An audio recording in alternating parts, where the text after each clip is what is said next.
Hello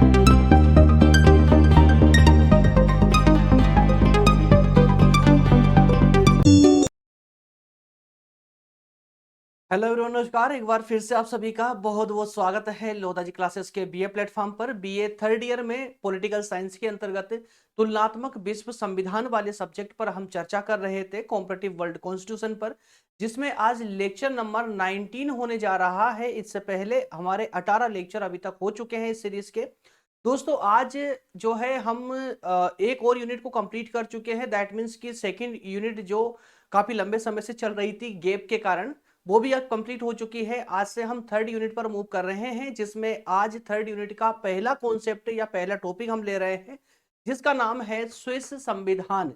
जी हाँ दोस्तों, Switzerland के संविधान के निर्माण और विकास पर हम आज पूरे विस्तार से चर्चा करेंगे। अगर मैं शॉर्ट रूप में कहूं, तो संक्षिप्त में कहूं तो 1291 से लेकर के 1848 तक की जो पूरी घटनाएं घटित हुई है स्विट्जरलैंड में, उन सारी घटनाओं पर बात करते हुए स्विट्जरलैंड के संविधान के विकास पर चर्चा करेंगे। अर्थात कि उन सभी घटनाओं की हम चर्चा करेंगे जो स्विट्जरलैंड के संविधान के विकास में या निर्माण में सहयोगी रही है।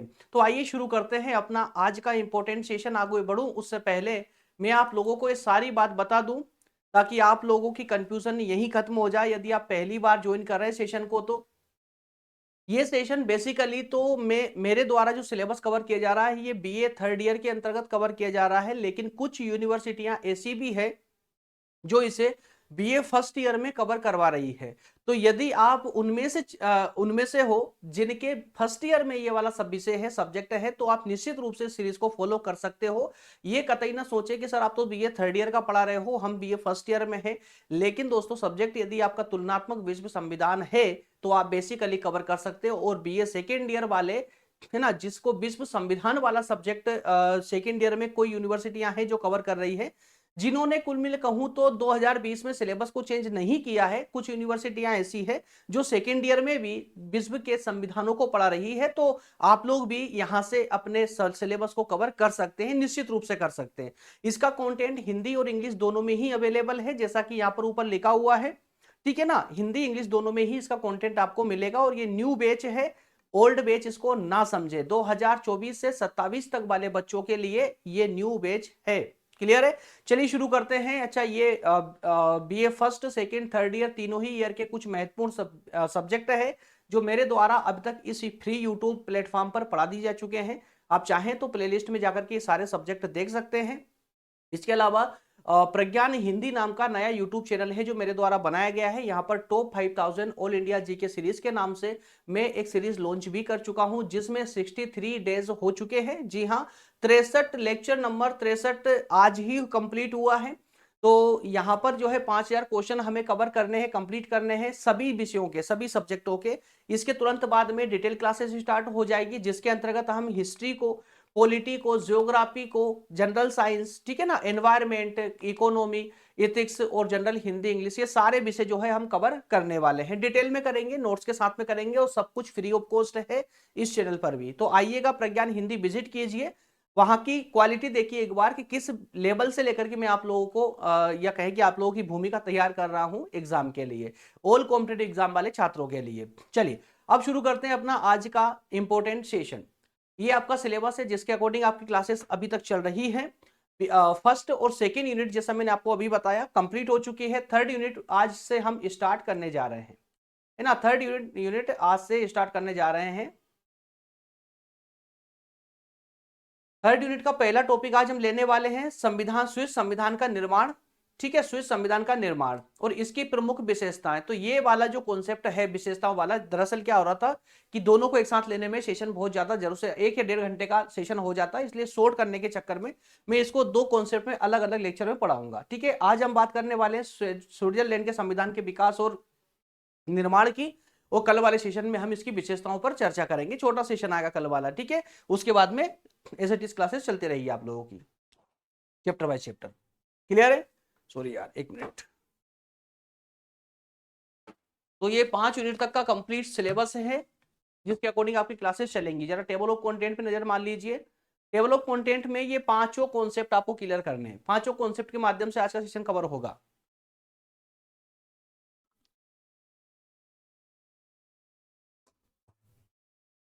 ठीक है, सबसे पहले टेबल ऑफ कंटेंट में बात करें तो इस पूरे सेशन में, आज के लेक्चर में हम बात करने वाले हैं, सबसे पहले हम बात करेंगे व्याख्या की।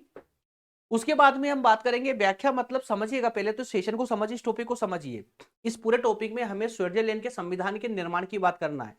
तो स्विट्जरलैंड के संविधान का निर्माण जो है किसी संविधान सभा में बैठ करके एक दिन में नहीं हुआ था, समझिएगा। जैसे हमने भारतीय संविधान भी कभी अपने बीए फर्स्ट ईयर में भारतीय संविधान पढ़ा होगा, तो वहां पर भी आपने देखा कि जब हमने भारतीय संविधान के विकास वाला सेशन लिया था तो उसमें हमने प्राचीन इतिहास से चर्चा चालू कर दी थी। प्राचीन इतिहास से कुछ कॉन्सेप्ट मिले थे हमको, उसके बाद में मध्यकालीन इतिहास में आए, फिर आधुनिक इतिहास में आए थे। बस समझ आ रही।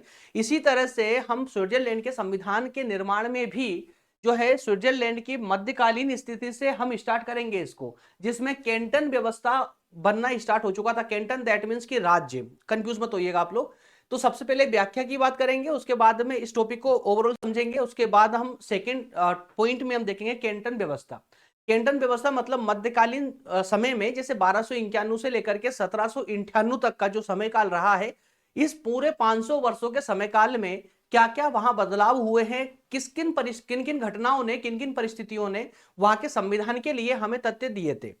ठीक है, उसके बाद में काल परिवर्तित होता है, हेल्वेटिक प्रजातंत्र का समय आता है जो 1798 से लेकर के 1803 तक का समय रहता है। उसके बाद नेपोलियन युग आ जाता है, क्लियर है। नेपोलियन युग 1803 से 1815 तक का समय रहता है। उसके बाद संघ राज्य 1815 से 1848, क्लियर है। और फिर अंतिम दौर आएगा 1848 से लेकर के वर्तमान तक का।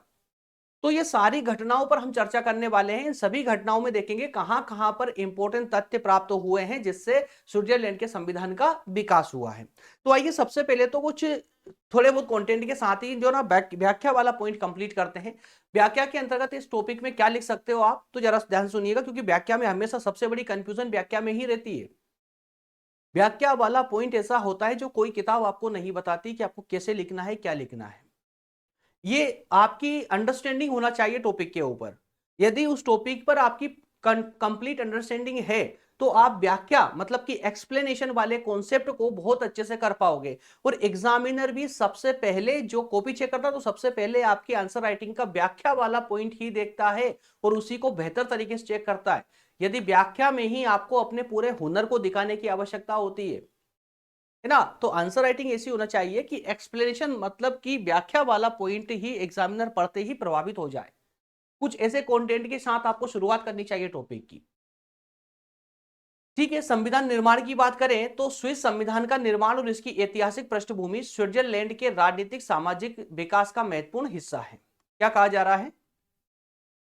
स्विट्जरलैंड के संविधान का निर्माण या इसकी ऐतिहासिक पृष्ठभूमि, चूंकि चूंकि हम इसके विकास की बात कर रहे हैं तो स्विट्जरलैंड का विकास कहां मिलेगा हमको? इसके इतिहास में।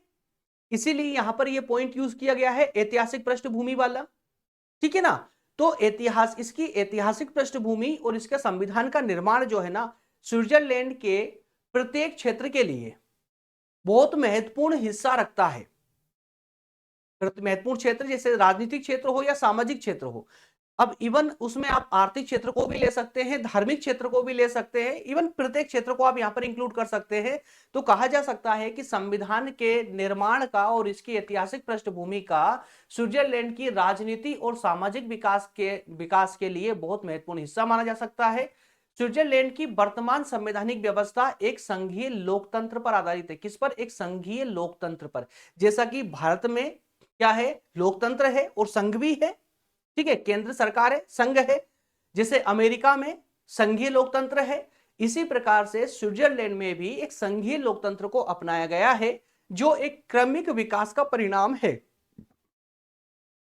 जी हां, स्विट्जरलैंड में जो संविधान का निर्माण हुआ है, जो संविधान है वो एक क्रमिक विकास का परिणाम है। और इसका विकास जो है कोई 2 4 6 वर्षों में नहीं हुआ, बल्कि पिछले कई दशकों में हुआ है। मतलब 1291 से इसकी शुरुआत मानी जा सकती है। इसके काल के बारे में आगे याद दिया गया है। देखिए, इसके संवैधानिक विकास को हम 5 भागों में बांट करके आसानी से समझ सकते हैं।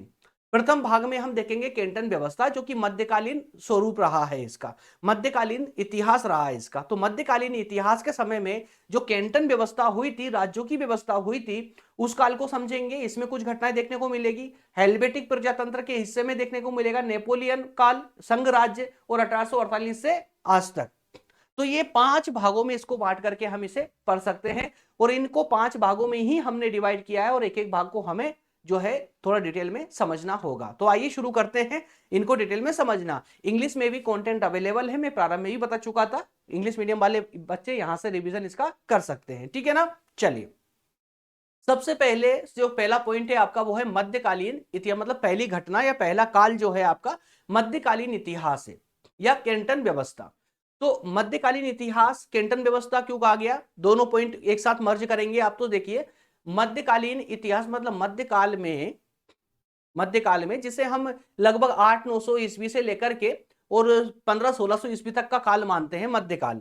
सिर्फ भारत के लिए नहीं बल्कि पूरी दुनिया के लिए मध्यकाल होगा वो, ठीक है ना। तो स्विट्जरलैंड में भी 1291 से 1798 तक की बात की गई, तो लगभग ये मध्यकाल ही नहीं रहा है। थोड़ा बहुत आधुनिक काल में एंट्री हो चुकी है, लेकिन मध्यकाल का हिस्सा ही रहा है।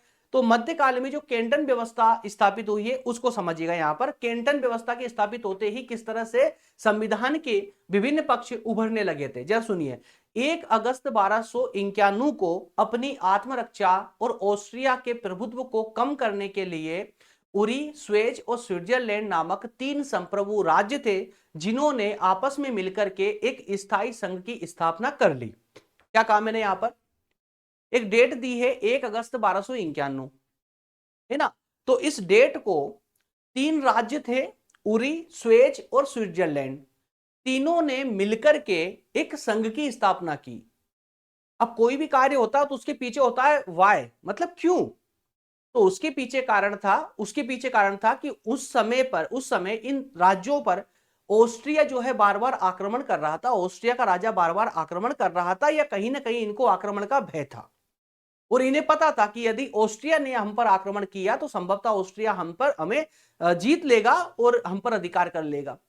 तो थोड़ी सी इन्होंने समझदारी दिखाते हुए तीनों राज्यों ने आपस में मिलकर के एक संघ बना लिया। संघ बना करके कुछ शर्तों के साथ संघ बना लिया कि भाई ये तीनों में से किसी पर भी अगर उसने आक्रमण किया तो तीनों मिलकर के उसका सामना करेंगे, ठीक है ना। तो ये कुछ शर्तों के साथ में उन्होंने एक स्थायी संघ की स्थापना कर ली। तो कुल मिलाकर के बस यहीं से कॉन्सेप्ट स्टार्ट हो जाता है। ध्यान रखिएगा आप लोग, अभी 1291 में जब इन्होंने तीनों ने मिलकर संघ बनाया तो इस वक्त कितने राज्य शामिल है इसमें, 3 राज्य। और इन 3 राज्यों को राज्य कहूं या कैंटन कहूं, कंफ्यूज मत होइएगा, आगे दोनों का मतलब एक ही मान लीजिए आप लोग, ठीक है। तो जैसे ही इन्होंने संघ बनाया, ऑस्ट्रिया के राजा ने इन पर आक्रमण कर दिया। ऑस्ट्रिया के राजा ने इन पर आक्रमण कर दिया, संघ पर आक्रमण माना जाएगा वो। अब चाहे तीनों में से किसी भी राज्य पर वो आक्रमण करे, वो तीनों पर ही आक्रमण माना जाएगा। लेकिन इनकी किस्मत अच्छी रही, किसकी, कैंटनों की या संघ की, कि जो कैंटन थे, उरी, स्वेज और स्विट्जरलैंड, तीनों ने मिलकर के ऑस्ट्रिया का सामना किया और ऑस्ट्रिया को पराजित कर दिया, असफल हो गया। अब इनके असफल होने के बाद में काफी समय तक जो है शांति व्यवस्था बनी रही, काफी लंबे समय तक, लगभग 100 वर्षों तक शांति बनी रही, ठीक है। लेकिन इसी बीच में क्या हुआ कि इनको कुछ और कमी महसूस होने लगी। तो इसमें उन्होंने 1353 में 8 कैंटन हो गए। जो 3 कैंटन थे ना, अब 8 कैंटन हो चुके थे। 8 कैंटनों ने मिलकर के एक मैत्री संघ बनाया। एक मैत्री संघ, अरे भाई स्थायी संघ ही मान लीजिए, एक केंद्र की स्थापना की, संघ बनाया, मतलब 8 लोगों ने मिलकर के या 8 राज्यों ने मिलकर के एक संघ बना लिया। क्लियर है। 1789 तक संघ में 13 सदस्य हो चुके थे, 13 राज्य हो चुके थे। अब यहां 1789 जैसे ये डेट आती है तो आपके दिमाग में एक चीज खटक रही होगी, 1789 कुछ और भी है, क्या है, अरे फ्रांस की क्रांति है ना, फ्रांस में क्रांति हुई थी 1789 में, ठीक है। तो 1789 में फ्रांस की क्रांति के समय तक जो है, यहां अगर बात करें तो इन 8 से अब तक यहां 13 कैंटन हो चुके थे। कब तक, 1789 तक। डेट याद रख, डेट का बहुत महत्व है इस कॉन्सेप्ट में, डेट का बहुत महत्व है। 1291 में मात्र 3 कैंटन थे, 3 राज्य थे, उरी, स्वेज और स्विट्जरलैंड। 1353 तक आते आते इसमें 8 हो गए। 1789 तक आते आते इसमें 13 हो गए, 13 कैंटन हो गए। इनमें निश्चय हुआ, 13 ही कैंटनों में एक निश्चय हुआ कि यदि कोई भी बाहरी राज्य अगर हम पर आक्रमण करता है, 13 में से किसी भी एक पर आक्रमण करता है, तो वो 13 पर ही आक्रमण समझा जाएगा और 13 के 13 ही राष्ट्र जो है, राज्य या कहें कि कैंटन, तुरंत सहायता करने के लिए मौजूद होंगे।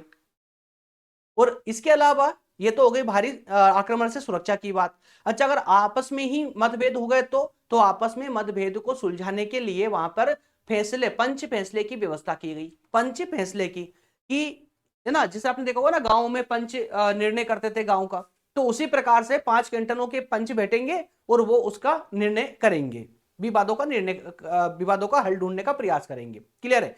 तो अभी तक की जो पूरी कहानी बनी 13 राज्यों में बन चुकी थी, 13 कैंटनों में बन चुकी थी। ठीक है, और अभी भी समय जो है 1798 तक नहीं पहुंचे, 1789 में ही है अभी। ठीक है, इसके बाद में संघ शासन प्रणाली में, लेकिन अब देखिए आगे कहानी क्या होती है। काफी समय अब बीत जाता है और काफी समय तक अब व्यवस्थित रूप से ये 13 ही राज्य जो है मिलकर के शासन करते हैं और मिलकर के बढ़िया अच्छे से रहते हैं। भारी आक्रमण होता तो उसका सामना करते हैं, अपनी शासन व्यवस्था को अच्छे सुचारू ढंग से चलाते हैं, कोई प्रॉब्लम नहीं थी, शांति थी राज्य में। लेकिन जैसे ही शांति, क्योंकि देखिए हर एक को ना मुद्दा चाहिए, मुद्दा तो चाहिए, बिना मुद्दे के इंसान रह ही नहीं सकता है, समझ रहे हो बात को। तो अब यहां पर भी कुछ ऐसे ही होने वाला था। काफी लंबे समय तक शासन प्रणाली चलती रही 13 राज्यों की मिलकर के, लेकिन धीरे धीरे अब कैंटन क्या आपस में पास में आने लगे, एक दूसरे से स्वाभाविक रूप से जुड़ने लगे थे। अब जैसे ही एक दूसरे स्वाभाविक रूप से जुड़ने लगे तो एक दूसरे की कमियां नजर आने लगी। और वो कमियां कौन सी थी, सुनिएगा। अलग अलग कैंटनों की संघ प्रणालियों में जो विभिन्नता थी, शासन प्रणाली की विभिन्नता, शासन प्रणाली की विभिन्नता, 13 ही जो राज्य थे, 13 ही राज्यों की जो शासन चलाने की प्रणाली थी वो अलग अलग थी। एक तो ये अलग हो गया, उसके बाद में अलग अलग कैंटनों में अलग अलग धार्मिक मतों के लोग रहते थे, तो धार्मिक विभिन्नता भी हो गई। इसके अलावा केंद्र जो बनाया था इन लोगों ने, जो संघ बनाया था, संघ को कोई शक्ति नहीं दी इन्होंने, मतलब संघ निर्बल रहा। संघ को शक्ति देना बहुत जरूरी था, क्योंकि संघ के लिए शक्ति, संघ को शक्ति ना देते हो क्या करा इन्होंने, पंच बना दिया है। ठीक है, पंच ही इसका निर्णय करेगा। तो ऐसा थोड़ी ना होता है, अगर 13 राज्य इन्होंने बनाए थे तो एक संघ, मजबूत संघ का निर्माण करना चाहिए था, जिससे ये 13 ही राज्य जुड़े रहे आपस में, लेकिन ऐसा नहीं हुआ। तो यहां पर अलग अलग राज्यों की शासन प्रणालियों के अलग अलग होने के कारण, अलग अलग राज्यों में अलग अलग धार्मिक मतों की जनता होने के कारण, और इनकी केंद्र की जो सत्ता थी उसका निर्बल होने के कारण इनमें मतभेद होने लगे। ठीक है, अब ये आगे चल करके सिर्फ जो है ये एक भौगोलिक संघ मात्र बन करके रह गया। भौगोलिक संघ मतलब बोले तो 13 राज्य सिर्फ जुड़े हैं आपस में, इसके अलावा केंद्र जैसी कोई चीज थी ही नहीं। हाँ, एक नाम मात्र के लिए एक संस्था बना दी थी, जिसको नाम दिया इन्होंने डाइट। क्या नाम दिया? डाइट। ठीक है, डाइट इसको नाम दिया था, जो कि बिल्कुल कमजोर संस्था थी, इसके पास कोई अधिकार नहीं थे, इसका कोई भी निर्णय जो होता था वो किसी कैंटन पर लागू नहीं होता था, थोड़ा बहुत आंशिक रूप से होता था, लेकिन वास्तविक रूप से कोई निर्णय लागू इन पर, मतलब कह सकते हैं कि जो डाइट, जो केंद्रीय संस्था थी, वो कैंटनों पर नियंत्रण करने में असफल थी। 14वीं शताब्दी में स्थायी संघ के लिए स्विट्जरलैंड शब्द का प्रयोग किया गया था। अब ध्यान सुनिएगा, ये अंतिम वाक्य था आपका। 14वीं शताब्दी के आते आते 14वीं शताब्दी के आते आते जो भी ये 13 कैंटनों ने इकट्ठा होकर के एक संघ का निर्माण किया था, उस संघ को अब स्विट्जरलैंड नाम दिए जाने लगा था। मतलब एक नाम अब इसको मिल चुका था, इनके संघ को, डाइट को एक नाम मिल चुका था, स्विट्जरलैंड। वो स्विट्जरलैंड अलग था, जो 1291 में उरी, स्वेज और स्विट्जरलैंड मिलकर के इन्होंने संघ बनाया था, वो अलग बात थी। लेकिन अब जो संघ बना था उस संघ को स्विट्जरलैंड नाम दे दिया गया। मतलब यहां से स्विट्जरलैंड का नाम जो है पड़ा कब से? 14वीं शताब्दी से। ठीक है, 14वीं शताब्दी से इसको नाम मिला, इस संघ को नाम मिला। ठीक है, तो यहां पर अगर आप कुछ घटनाएं देख सकते हो संविधान के निर्माण की, जो संविधान को डायरेक्टली अप्रोच करती हो, कौन कौन सी है भाई? 1291 में घटना घटी, उरी, स्वेज और स्विट्जरलैंड, इन्होंने संघ का निर्माण किया। फिर जैसे जैसे आगे बढ़ते गए 1353 में 8 राज्य मिल गए और इन्होंने संघ बना लिया। मतलब उसी को बढ़ाते जा रहे हैं, अलग नहीं बना रहे, उसी को बढ़ाते जा रहे हैं। फिर 1789 के आते आते 13 राज्य हो गए उसमें। ठीक है, अब उसमें मत विवाद भी होने लगे, मतभेद और विवाद भी होने लगे, जरूरी है वो भी, है ना। जब राज्य बहुत सारे होंगे तो मतभेद तो होना ही तय है, तो वो भी होने लगे। तो यहां से जो है कहीं ना कहीं एक अप्रोच उत्पन्न होने लगी संविधान के निर्माण की। ठीक है, संविधान को यहां से कुछ वाक्य मिले, कुछ परंपराएं यहां से चली जो आज तक वर्तमान में भी स्विट्जरलैंड के संविधान में दिखाई देती है। अब इसके बाद में दूसरा काल आता है, उस काल को दिया हेल्वेटिक प्रजातंत्र का नाम, हेल्वेटिक प्रजातंत्र। ये हेल्वेटिक प्रजातंत्र की स्थापना किसने की थी दोस्तों? तो नेपोलियन ने की थी, सिंपल सी बात है। अब नेपोलियन की कहानी थोड़ी लंबी चलने वाली, जरा सुनिएगा। अब काल आता है आपका 1791 से 1803 तक का, 1791 से 1803 तक का। ये 5 साल का जो दौर था, ये 5 साल का दौर हेल्वेटिक प्रजातंत्र का रहा है। कैसे रहा, जरा सुनिएगा ध्यान से, पूरी कहानी के रूप में बता रहा हूं आप लोगों को ताकि कंफ्यूजन ना रहे, ये पूरी कहानी आपके मस्तिष्क में छप जाए। यद्यपि सभी कैंटनों में आए दिन संघर्ष होते रहते थे। क्यों संघर्ष होते थे आपको मैंने अभी बताया पिछले काल में, क्योंकि अलग अलग मतों के लोग वहां निवास करते थे, शासन प्रणाली अलग अलग थी, उनकी मान्यताएं अलग अलग थी, तौर तरीके अलग अलग थे। बस समझ आ रही? इसलिए आपस में कैंटनों में झगड़े होते ही रहते थे। लेकिन फिर भी अब अगर कैंटन कोई चाहे, कोई कैंटन 13 में से कोई चाहे कि यार अब एक काम करते हैं बाहर हो जाते हैं, तो वो बाहर नहीं हो सकता था। उस पर हालांकि केंद्रीय संस्था थी जो थी डाइट, उसका कोई नियंत्रण नहीं था किसी कैंटन पर कि तू भाई बाहर नहीं हो सकता है, ऐसा नहीं था। कोई कैंटन या राज्य अगर चाहता तो बाहर हो सकता था, लेकिन उसे पता था अगर मैं बाहर हुआ तो बाहर से किसी ने आक्रमण किया तो वो उसके अंडर में चला जाएगा। तो मजबूरी में बाहर नहीं हो रहा था, आक्रमण के डर से बाहर नहीं हो रहा था। उसको पता था कि अगर इनके साथ मिलकर रहेंगे तो कोई आक्रमण नहीं करेगा हम पर। ठीक है, तो लड़ते रहते थे आपस में, लेकिन अलग नहीं हो पाए, अलग नहीं हो पाए। लेकिन 1789 की जब फ्रांस की क्रांति हुई थी, जो हमने अभी बात की थी, जब 13 कैंटन बने थे, तो 1889 की फ्रांस की क्रांति के बाद से नेपोलियन ने क्या किया? स्विट्जरलैंड पर अधिकार कर लिया,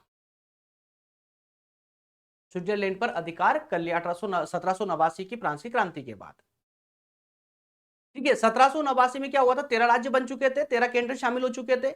उस संघ पर ही नेपोलियन ने आक्रमण करके उस पर अधिकार कर लिया, और आक्रमण करके उसने एक शासन की स्थापना की हेल्वेटिक नाम से, हेल्वेटिक गणतंत्र के नाम से एक शासन की स्थापना कर दी उसने। किसने? नेपोलियन ने स्थापना करके, और एकात्मक संविधान की स्थापना की उसने, एकात्मक संविधान की स्थापना की।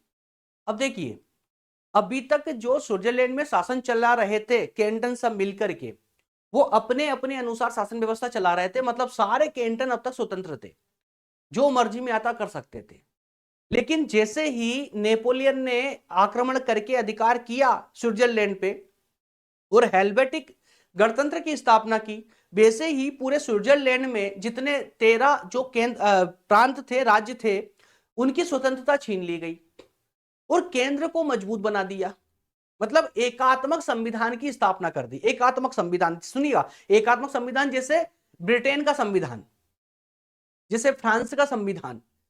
तो नेपोलियन कहां से था? फ्रांस से था। तो वो फ्रांस की राजनीति से विशेष रूप से परिचित था, तो उसने फ्रांस की राजनीति को ही यहां पर लागू करने का प्रयास किया। कहां पर? स्विट्जरलैंड में। तो स्विट्जरलैंड में उसने एकात्मक संविधान की स्थापना कर दी, एकात्मक शासन व्यवस्था की स्थापना कर दी। इससे क्या हुआ? सारे कैंटनों की जो स्वतंत्रता थी वो छिन गई। सारी पावर किसके पास आ गई? केंद्र के पास आ गई, मतलब डाइट के पास आ गई, जो डाइट संस्था थी, जो अभी तक पूरी तरह निर्बल पड़ी हुई थी। ठीक है, तो गणतंत्र में सब कैंटन केंद्रीय सरकार के प्रशासनिक क्षेत्र मात्र बनकर रह गए, प्रशासनिक क्षेत्र मात्र बनकर के रह गए, क्षेत्र बन के रह गए। कैंटन या राज्य का दर्जा समाप्त हो गया उनका। पूरे देश के शासन के लिए उसने क्या किया? उसने सीनेट और ग्रांड काउंसिल के नाम से 2 संस्थाओं का निर्माण कर दिया, जैसे लोकसभा और राज्यसभा। सीनेट और ग्रांड काउंसिल 2 संस्थाओं का निर्माण कर दिया। 2 सदन उसने बना दिए सीनेट और काउंसिल के नाम से, जो विधान मंडल के अंडर होंगे, जैसे संसद के अंडर। भाई संसद के 2 सदन, लोकसभा राज्यसभा भारत में, इसी तरह से स्विट्जरलैंड में विधानमंडल के 2 सदन, कौन कौन? सीनेट और ग्रांड काउंसिल। बात समझ आई? 2 बना दिए। अब इस विधानमंडल के द्वारा ही पूरे देश का, मतलब 13 ही जो कैंटन थे, संपूर्ण शासन व्यवस्था चलने वाली थी। और इसमें कार्यपालिका जो बनाई, उस कार्यपालिका की शक्ति 5 लोगों को दे दी। 5 लोगों की एक समिति बना करके उस समिति को दे दी। और इस समिति का निर्वाचन कैसे होगा? तो निर्वाचन जो विधानमंडल बना था ना, उसके दोनों ही सदन मिलकर करेंगे। कौन कौन? सीनेट और ग्रांड काउंसिल। यहां समझिएगा, यहां पर बहुत पूरा परिवर्तन हो चुका था हेल्वेटिक प्रशासन में। कोई भी जब काल परिवर्तित होता है तो बड़ा चेंज होता है राजनीति में, तब काल परिवर्तन माना जाता है ना। तो यहां काल हेल्वेटिक प्रजातंत्र का काल परिवर्तन जो हुआ था, हेल्वेटिक गणतंत्र या प्रजातंत्र जो आया था, उसके पीछे रीजन यही था कि 1789 में जैसे ही नेपोलियन ने स्विट्जरलैंड पर अधिकार किया तो वहां की पूरी शासन व्यवस्था पर कब्जा जमा लिया। और पहले जहां कैंटन मनमानी कर रहे थे, अपने हिसाब से शासन व्यवस्था चला रहे थे अपनी अपनी, उन सबके अधिकार खत्म कर दिए और पूरा एक केंद्र बना दिया, केंद्र में एक अधिकार रख दिया, एकात्मक शासन व्यवस्था स्थापित कर दी कि अब पूरे देश की शासन व्यवस्था, 13 ही राज्यों की शासन व्यवस्था केंद्र चलाएगा। और केंद्र में उसने एक विधानमंडल बनाया, विधानमंडल के 2 सदन बना दिए, बिल्कुल भारत में लोकसभा राज्यसभा की तरह, सीनेट और ग्रांड काउंसिल के नाम से। ठीक है। और एक कार्यपालिका बनाई, जैसे भारत में भी है कार्यपालिका बनाई, और उस कार्यपालिका की शक्ति उसने 5 लोगों की एक समिति को दे दी। और ये 5 लोगों का जो निर्वाचन होना था वो कौन करेगा, तो विधानमंडल के लोग करेंगे, विधानमंडल के दोनों सदन करेंगे। ये व्यवस्था उसने स्थापित करके पूरा नक्शा ही बदल दिया। लेकिन सोचिए ना, स्विट्जरलैंड के प्रत्येक जो कैंटन थे या प्रत्येक राज्य के जो लोग थे, जो जनता थी, वो किसकी आदी थी, स्वतंत्रता की आदी थी। और अचानक से कोई व्यक्ति आकर के उनकी स्वतंत्रता छीन ले, भले ही उनके फायदे के लिए छीन रहा हो, भले उनका भविष्य निर्धारित करने के लिए छीन रहा हो, लेकिन उनको तो धक्का लगेगा। और उनके साथ बिल्कुल यही हुआ। और नेपोलियन जो कि स्विट्जरलैंड या 13 ही कैंटनों में से किसी के कैंटन का नहीं था, बल्कि वो फ्रांस का था। तो बाहर का व्यक्ति आकर के हमारे ऊपर शासन, मतलब हमारी स्वतंत्रता छीन करके हमें सिखा रहा है कि कैसे आपको रहना है। तो कोई भड़के ना भड़के, जनता जरूर भड़कती है, जनता जरूर भड़कती है। यही यहां पर होना था, यहां पर भी यही हुआ। स्विट्जरलैंड की जनता ऐसे केंद्रीकृत प्रशासन की अभ्यस्त नहीं थी, उनको आदत नहीं थी इसे केंद्रीकृत प्रशासन की, कि कोई केंद्र शासन चलाएगा हमारे ऊपर, राज्य नहीं, है ना। तो ऐसी शासन व्यवस्था का उनको नॉलेज नहीं था। और दूसरी बात, फ्रांसीसी आचरण से, फ्रांसीसी सत्ता, क्योंकि नेपोलियन ने जो शासन व्यवस्था यहां लागू की थी वो किस टाइप की थी, तो फ्रांस के टाइप की थी। अरे भाई, फ्रांसीसी शासन व्यवस्था थी वो, और फ्रांसीसी शासन व्यवस्था को उसने जबरदस्ती स्विट्जरलैंड पर थोप दिया। तो ये जनता को बर्दाश्त नहीं हुआ, और इसी कारण से कैंटनों में क्या हुआ, विद्रोह भड़क उठा, विद्रोह भड़क उठा। जनता ने क्या कर दिया, विद्रोह कर दिया। जब फ्रांस और ऑस्ट्रिया में युद्ध हुआ, फ्रांस और ऑस्ट्रिया में जब युद्ध हुआ, तो स्विट्जरलैंड उस युद्ध की युद्ध भूमि बन गया, युद्ध भूमि बन गया था। क्यों? क्योंकि प्रत्येक कैंटन में जो है वहां विद्रोह भड़का हुआ था, विद्रोह भड़का हुआ था। ठीक है। तो जनता का, केंद्र सरकार को समझ नहीं आ रहा था कि जनता फ्रांस का साथ दे रही है या ऑस्ट्रिया का साथ दे रही है, कुछ समझ नहीं आ रहा था। अरे याद कीजिए ना, भारत में भारत छोड़ो आंदोलन को, जब जापान ने भारत के अंडमान निकोबार पे हमला किया, जापान ने नहीं, दरअसल वो सुभाष चंद्र बोस की आजादी हिंद फौज ने किया था। और भारत में पहले से ही भारत छोड़ो आंदोलन की वजह से प्रत्येक कोने में विद्रोह हो रहा था, जनता भड़की हुई थी। तो जनता सुभाष चंद्र बोस की आजादी हिंद फौज सेना का जो है बड़ा स्वागत के लिए खड़ी हुई थी कि जल्दी से पूरे भारत पर ये कब्जा जमा ले। अंडमान निकोबार पर जब जमाया था उन्होंने, जब कब्जा किया, ब्रिटिश सेना को भगा करके जब वहां उस क्षेत्रों को स्वतंत्र करवाया, तो भारतीय जनता बहुत खुश हुई थी। वो निरंतर रूप से जापान की सहायता कर रही थी, वो ब्रिटिश सेना का विरोध कर रही थी। तो ऐसा ही विरोध यहां प्रत्येक कैंटन में देखने को मिल रहा था नेपोलियन के खिलाफ, क्योंकि नेपोलियन को ये स्वीकार नहीं कर रहे थे, यहां की जनता स्वीकार नहीं कर रही थी, क्योंकि ये बाहर का था और उसने शासन व्यवस्था भी बाहर की, मतलब फ्रांस की ही यहां पर लागू की थी। बात समझ आई? तो इस प्रकार से हेल्वेटिक प्रजातंत्र जो है ज्यादा लंबे समय नहीं चल पाया और 1803 तक में ही इसे अपना दम तोड़ना पड़ा। आखिरकार नेपोलियन को हार माननी पड़ी, जनता के विद्रोह के आगे नेपोलियन को हार माननी ही पड़ी।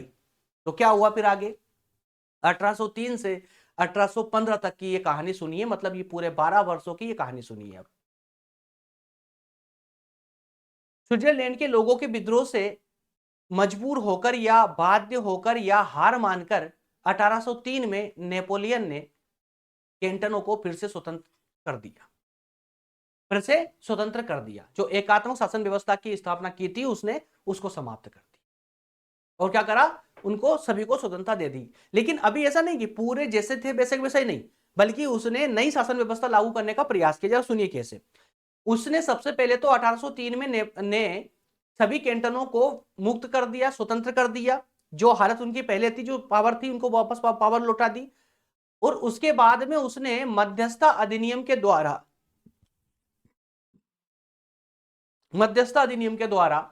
स्विट्जरलैंड को फिर से संघात्मक राज्य बनाने के लिए प्रयास किया।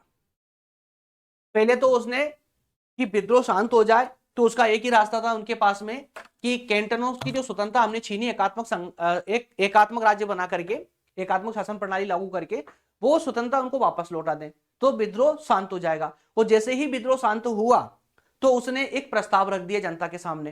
कहा कि भैया एक काम करो, एक अधिनियम में मेरे पास में एक प्रस्ताव है, इसको जरा समझ लो, अगर आप लोग राजी होगे तो अपन लोग ऐसा कर लेते हैं मिलकर के, सब है ना, सब मिलकर के, जिसको कहा गया मध्यस्थता अधिनियम। तो मध्यस्थता अधिनियम के माध्यम से नेपोलियन ने प्रयास किया, पुनः प्रयास किया कि स्विट्जरलैंड को एक संघात्मक राज्य बनाया जाए। मतलब अभी कैंटनों ने मिलकर के संघ तो बना लिया, लेकिन संघ सिर्फ नाम का ही संघ है, कोई उसमें कोई विशेषता नहीं संघ वाली। तो एक संघात्मक एक प्रॉपर राज्य बनाया जाए। वो केंद्र में एक सभा डाइट जो है उसकी स्थापना की जाए। हालांकि इसकी स्थापना पहले की जा चुकी थी, लेकिन एक प्रॉपर सभा की स्थापना की जाए, प्रॉपर सभा की। प्रॉपर सभा मतलब उसको जितनी आवश्यकता हो उतने अधिकार दिए जाए, युद्ध लड़ने के उसको अधिकार दिए जाए, ठीक है। और कैंटनों पर आंशिक कुछ नियंत्रण रखने का अधिकार दिया जाए, कुछ विशेष अधिकार दिया जाना चाहिए, यह बात की गई। तो हालांकि उस समय ये लोग मान गए, विद्रोह शांत हो गया था। जैसे कैंटनों को स्वतंत्रता मिली वो वापस शांत हो गए थे। उन्होंने ठीक है यार, स्वतंत्रता तो मिल गई ना, बाकी जो आप कर रहे हो करते रहो। तो उसने जो मध्यस्थता अधिनियम रखा, तो कुछ कैंटन जो है सहमत भी हो चुके थे। और उसने क्या किया कि केंद्र में एक सभा डाइट की स्थापना की एक प्रॉपर तरीके से, और 6 नए कैंटन स्थापित किए, 6 नए कैंटन स्थापित किए। अब ये पॉइंट आप नोट डाउन कर लीजिएगा, नोट कर लीजिएगा। अभी तक कितने कैंटन थे दोस्तों 1803 से पहले? मात्र 13 कैंटन।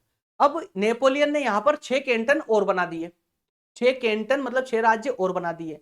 तो इस तरह से अब तक कुल कैंटनों की संख्या 19 हो चुकी थी। 13 वो और 6 ये, कितने हो गए? 19 कैंटन हो गए। लगभग 10 वर्ष तक देश में शांति बनी रही, किंतु नेपोलियन की जैसे ही हार हुई, कैंटनों के आपसी संघर्ष वापस से प्रारंभ हो गए और संविधान जो बना था उसने उसकी अवहेलना होने लगी। क्योंकि इसको, इस शासन व्यवस्था को संभालने वाला अकेला नेपोलियन ही था। पर नेपोलियन जैसे ही हारा, फिर से स्थिति गड़बड़ा गई। स्थिति गड़बड़ाई, सभी कैंटन फिर से आपस में लड़ने लगे और संविधान जो नेपोलियन ने बनाया था उसको, उसकी आलोचना करने लगे कि नहीं ऐसे नहीं चलेगा वगैरह वगैरह, कई सारी कमियां उनको नजर आने लगी इसमें।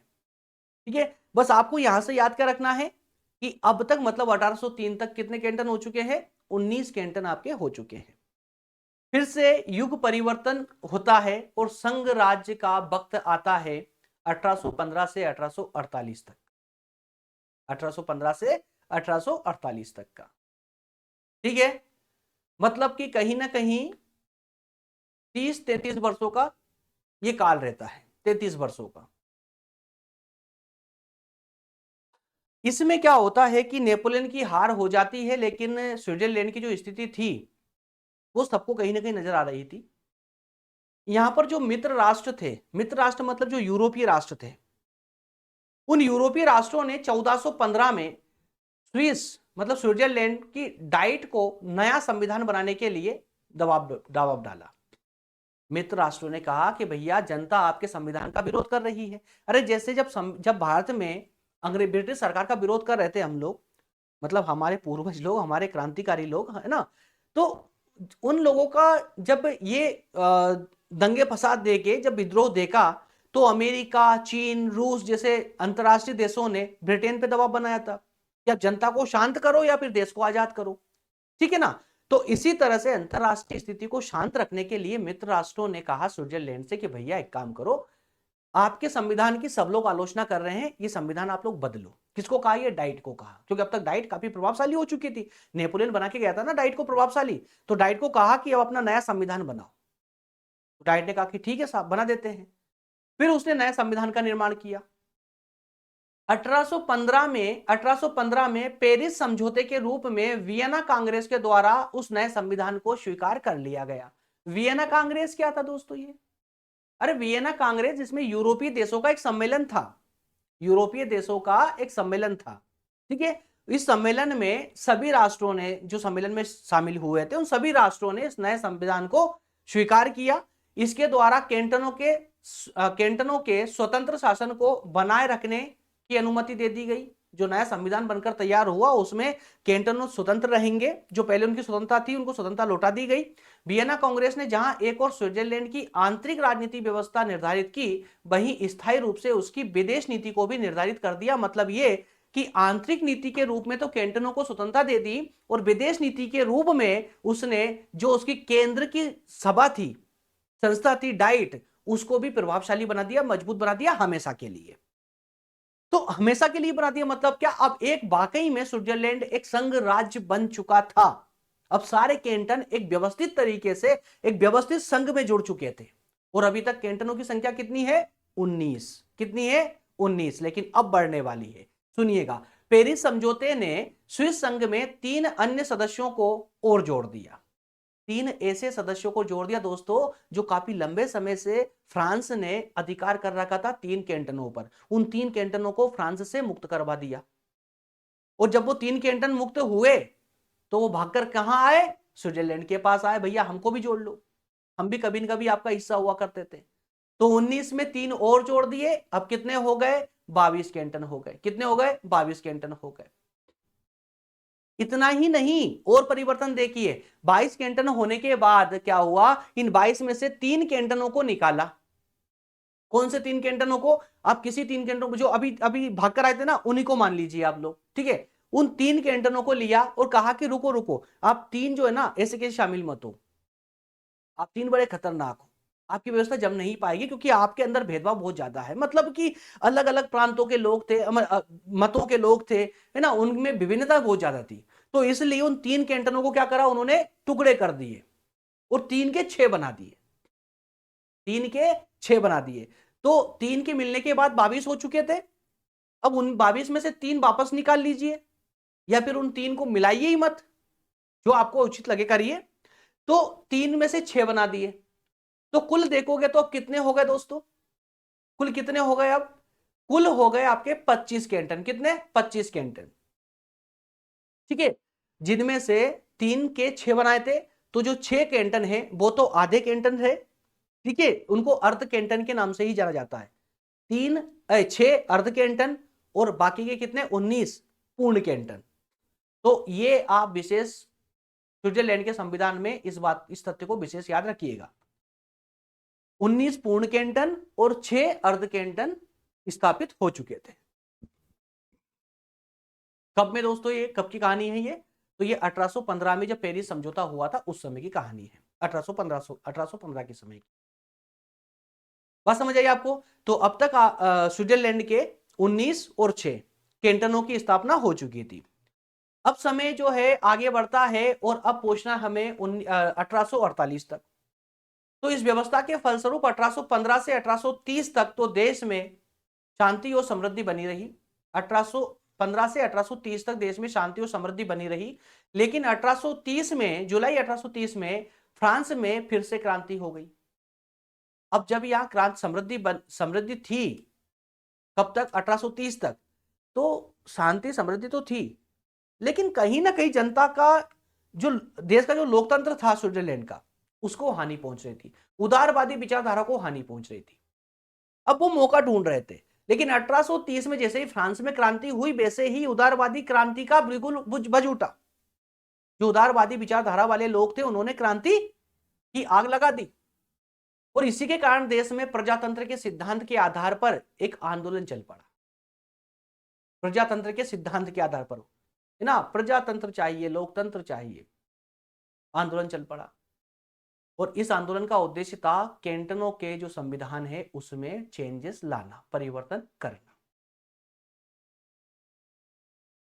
कहानी इतनी ही नहीं, लेकिन इसी आंदोलन का सहारा लेकर, या कहें कि इस आंदोलन की आड़ लेकर के जब देशों में, कैंटनों में विवाद होने लगे थे और संघर्ष उठने लगा था, या कहें कि वहां पर क्रांतियां होने लगी थी या विद्रोह होने लगे थे, तो उसी की आड़ लेकर के कैथोलिक मत वाले जो लोग थे उन्होंने भी अपना हुड़दंग मचाना चालू कर दिया और आपस में जितने कैंटन मतलब जितने राज्य कैथोलिक बहुमत वाले थे उन्होंने आपस में मिलकर के एक संघ बना लिया।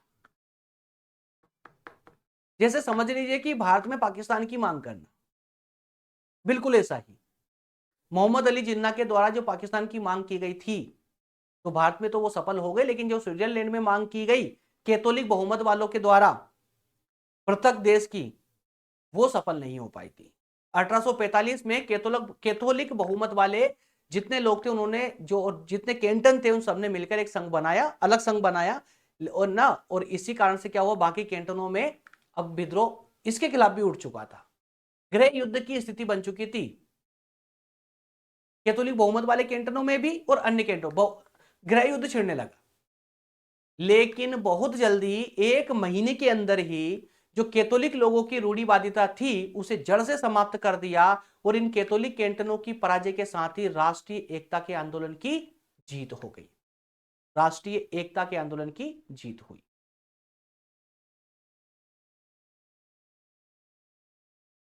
आगे डाइट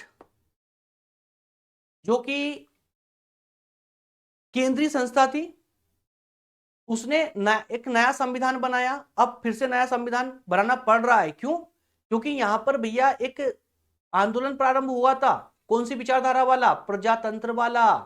प्रजातंत्र के सिद्धांत पर आंदोलन प्रारंभ हुआ था और उसने वो आंदोलन कह रहा था कि संविधान में परिवर्तन करो, और इसी के प्रभाव में आकर के डाइट को फिर से नया संविधान बनाना पड़ा। और फिर डाइट ने नया संविधान बनाया और स्विट्जरलैंड की जनता के सामने रखा, भैया जनमत संग्रह के माध्यम से स्वीकार करो इसको, है ना, नहीं तो फिर से विरोध करना चालू कर दोगे आप। तो डाइट ने संविधान बनाया और लोगों ने जनमत संग्रह के माध्यम से उसको स्वीकार किया और इसी से 1848 का संविधान अस्तित्व में आया। 1848 का जो संविधान है वो अस्तित्व में आया। ठीक है, तो डाइट ये तीसरी बार संविधान बना रही है, तीसरी बार 1848 का संविधान बन के आया। वो फिर आगे चल करके समय समय पर कई सारे परिवर्तन हुए। वर्तमान की बात करें तो कितने ही परिवर्तन हो चुके, लेकिन जैसे हमारे यहाँ पर 1919 का जो परिवर्तन था, संशोधन था संविधान का, वो सबसे प्रमुख माना जाता है क्योंकि सबसे बड़ा संशोधन माना जाता है। उसी प्रकार से स्विट्जरलैंड में भी 1874 में जो संशोधन हुआ था वो प्रमुख संशोधन माना जाता है। स्विट्जरलैंड के इतिहास का एक इतिहास है संशोधन को, क्योंकि मैक्सिमम परिवर्तन संविधान में उस समय किया गया था 1874 के संविधान संशोधन में। ठीक है ना, तो ये कहानी थी अब तक की पूरे स्विट्जरलैंड के संविधान के निर्माण की या उसकी विकास यात्रा की। तो ये 1874 तक या कहें कि 1848 तक पहुंचने के लिए प्राचीन या कहें कि जो मध्यकालीन इतिहास था, मध्यकालीन समय था या कैंटनों की व्यवस्था का समय था, काल था, वहां से शुरुआत हुई है। तो 1291 से लेकर के 1848 तक का पूरा ये सफर स्विस संविधान के निर्माण के लिए महत्वपूर्ण माना जा सकता है, या फिर इस सफर की जो प्रमुख घटनाएं थी वो घटनाएं स्विट्जरलैंड के संविधान के विकास के लिए महत्वपूर्ण मानी जा सकती है। और उन सभी घटनाओं का आपको वर्णन एग्जाम में आंसर राइटिंग में करना ही होगा यदि आप अच्छे नंबरों की प्राप्ति चाहते हैं। तो और ऐसी ही आवश्यक घटनाओं का वर्णन मैंने इस कंटेंट में करने का प्रयास किया है। कंटेंट है तो बहुत ज्यादा, हो सकता था बहुत ज्यादा, लेकिन मिनिमाइज करते करते उसको इतना कम से कम मैंने लाकर रख दिया आप लोगों के सामने, ताकि जब आप रिवीजन भी लगाएं तो आपका मैक्सिमम टाइम ना लगे, ज्यादा टाइम ना लगे, कम समय में रिवीजन हो जाए और आपके दिमाग में जो है ऐसे कॉन्सेप्ट घर कर जाए कि आप अगर 10 पेज भी लिखना चाहो तो 10 पेज भी फटाफट लिख दोगे इतनी कहानी सुनने के बाद। तो क्लियर है? कल वाले सेशन में इसी को कंटिन्यू करेंगे हम, और कल वाले सेशन में मतलब लेक्चर नंबर 20 में स्विट्जरलैंड के संविधान की विशेषताओं को देखने वाले थे कि जो संविधान का निर्माण हुआ 1848, अब संविधान निर्माण की हम 1848 की बात करेंगे ना, विकास की चर्चा कर ली हमने, तो संविधान का निर्माण कब हुआ? 1848 में। विशेष संशोधन कब हुआ? 1878 में। तो जो संशोधन हुआ है उस संशोधन के बाद में या वर्तमान में जिस प्रकार से स्विट्जरलैंड के संविधान की विशेषता है, उन सारे फीचर्स पर, सारी विशेषताओं पर हम चर्चा करेंगे। ओके फ्रेंड्स, मिलेंगे कल वाले सेशन में। डिस्क्रिप्शन में इसके नोट्स की लिंक दी गई है, डाउनलोड कर लीजिएगा, और टेलीग्राम ग्रुप की लिंक दी गई है। इसके अलावा व्हाट्सएप चैनल की लिंक दी गई है, ज्वाइन करना कंपलसरी है यदि आप प्रॉपर तरीके से मेरे साथ पढ़ना चाहते हैं तो। है ना। विशेष रूप से याद रखिएगा, यदि आप प्रॉपर तरीके से मेरे साथ पढ़ना चाहते हैं तो व्हाट्सएप चैनल की लिंक डिस्क्रिप्शन में है, उसे तुरंत ज्वाइन कर लीजिए, ठीक है ना।